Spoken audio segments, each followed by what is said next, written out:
have traveled so far, but his voice will be well worth the trip. Alright guys, welcome back to the most amazing gaming channel in the world. The Morrigan has now gone live, and there is an alternate, in a sense, build that I want to give out.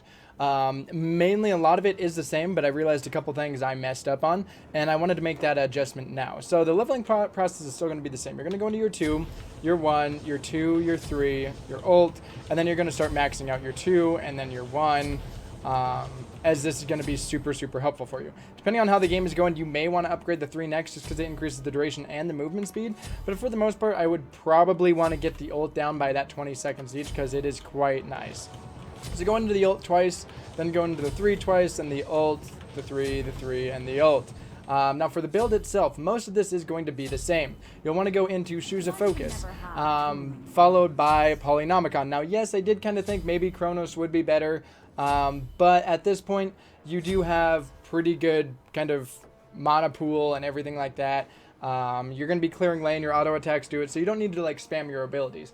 By going into Polynomicon, it's going to give you the kind of the lifesteal to be able to stay in lane, gives you the extra 300 mana, and it gives you some pretty decent power, the same as Chronos. So really the only thing that you are swapping for is, would you rather have lifesteal or more mana? At this point in the game, I would say that getting the lifesteal, even though it would be a small amount, is still going to be a little bit better there for you.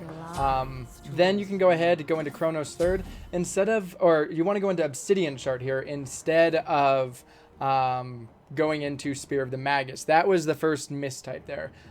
This is definitely going to be better. Spear of the Magus you won't really benefit from because, you know, it stacks up to 3 times, but you only have really 2 damage dealing abilities. Your ult can transform you into someone, but then you get their items. So Spear of the Magus was a miss-buy on the last build, and I do apologize on that. So go into Obsidian Shard. And then second, depending on how the gold spooling is going, Rod of Tahuti may be a good pickup here. I like getting Rod of Tahuti 5th, as it does allow you to be able to get a huge, power spike here. Looking at the power spike itself, I mean, we'll be at 250. As soon as we buy Rod of Tahuti, we go up to 469. Now, instead of Gem of Isolation, I thought this was going to be a very good item because it kind of gives you a little bit of health, mana, magic power, all that fun stuff.